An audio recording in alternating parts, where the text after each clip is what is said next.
Alright guys, I want to talk to you guys a bit about the month of November and why I feel this month is the most important month in the racing pigeon game.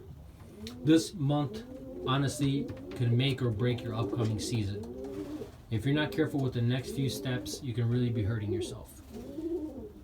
The month of November is the best time to handle a bird, to really critique a pigeon, select your upcoming breeding team. All these birds are, or I should say 90% of them are pretty much gone through the mold. They're all looking really crisp, slick, real nice, perfect time to handle them, perfect time to judge them. Whatever handling or whatever selection process you follow, method, critique, whatever, this is the time to put it into practice. Other than the race team, racing for most of us is pretty much over. We all sort of know which ones we're going to keep out of the racing team, so that makes it a little bit easier. But for the birds that we are breeding or that we have bred and are so-so and you're really up in the air with it, this is the time to really look at those birds. And before we take any additional steps in terms of medicating or anything else, this is the time to go through that step and get rid of them. And I know it's tough. I know we all feel that maybe we're throwing away a good pigeon, and you know what? We might be. I think everybody makes that mistake, but in the long run, less birds versus too many pigeons, you'll still have better odds of producing better pigeons. It's like ripping off a band-aid. It hurts, but once it's over, it's over. And once you've selected your birds, get rid of the ones that you're not keeping as soon as possible. No need to spend the extra money, the extra time, the extra effort in medicating and things of that nature that we're going to be doing with the birds that we are keeping, because there's just no need for it. It's not like these birds are sick and we're putting sick birds out there, we're handing out sick birds to somebody, because they're not sick. We're just simply covering our bases, making sure these birds are right for what's to come. So this is the time to do it. With that being said, everybody wants to get rid of birds, right? Everybody's kind of doing the same thing we're doing right now. They're selecting their birds. They know what they want to keep. They know what has done well, what hasn't, and they want to get rid of the birds as well. So don't fall for that trap where you're gonna think you're getting birds that are better than yours because this guy flew better than you, or this guy has been in the game for a much longer time and it's this or that. I mean, yes, he may be a better racer than you are this year, and trust me, we will all get there. Because he's a better racer doesn't necessarily mean he's got better pigeons. Nobody in the game has 100% good pigeon. We all breed bad ones. Even the super champs out there, they all breed bad pigeons. So don't think for a moment that your birds are shittier than somebody else's because he raced better than you this year. Because you don't know if you can race the way he races, if you can train the way he trains, if you can motivate the birds the way he motivates them, So even if they were better birds than yours, can you do the same thing he did to get those birds to perform the way he got his birds to perform? The point I'm trying to make is we all like to get new birds, and this is sort of the time to do it, honestly, because there's a lot of auctions going on. We just came off a pretty big auction, and these were all raced pigeons. These are all pigeons that have performed and proven their worth, and it's easy to get caught up, myself included.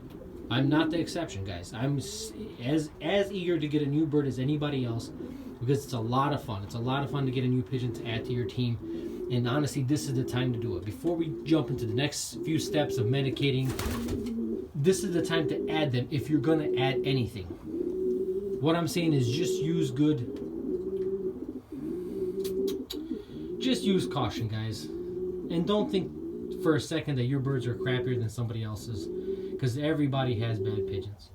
And we're all doing the same thing here. We're all going through our birds, keeping what we want, getting rid of what we don't want.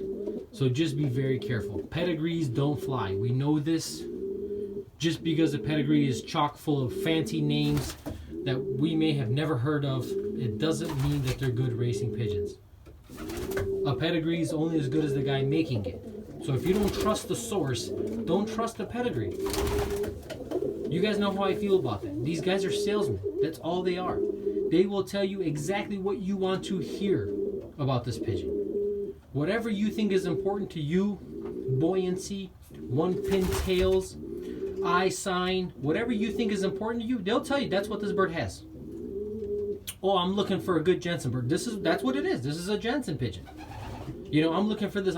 This is what we have because they're salesmen. Look at the pedigree. 5 generations behind, there's a Gannus bird in here. That automatically makes it good, right? I mean, it's a Gannus pigeon. Why wouldn't it be good?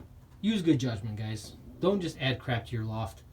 Add birds that have done something, or add birds from guys you absolutely trust.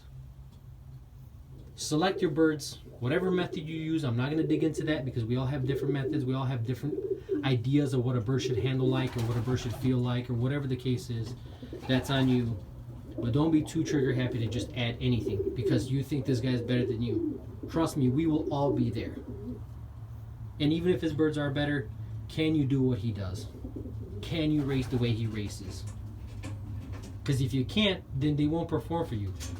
I've tried from the same fancier in my club, from the same flyer, one of the best. Year after year I've had his birds, and I've never got anything out of him. Not because he's given me bad pigeons, but because I simply can't do what he does. He's out there every single morning. He trains them hundreds of miles where I just simply can't do that, and they don't perform for me. I am not the exception, guys. I'm not here to beat anybody down or, you know, make myself look like I'm superior to anybody else. I'm just as guilty as anyone else here. I just want to help. I want to help you guys make or not make the same mistakes I've made in the past. Trust the source that you're getting birds from. And don't for a moment think that a pedigree can prove anything. It's not going to prove anything. I like a good pedigree. I like to know where the birds come from. I like to know if the bird has any performance in the background, assuming I trust the guy making the pedigrees. And it's going to tell you a lot of information, but it's not going to fly. You want a good racer, you race it. You want a good breeder, you breed out of it. And it's as simple as that. Like I said, this probably should have been the first or second video, but nonetheless it follows right along, guys. Use good judgment. Be very cautious because this month can make or break you. They are all pretty. This is the time to put your hands on them and select for the next ones. And for the ones you're getting rid of, just get rid of them. Don't waste any more time. Out they go. Once I've said no, no it is.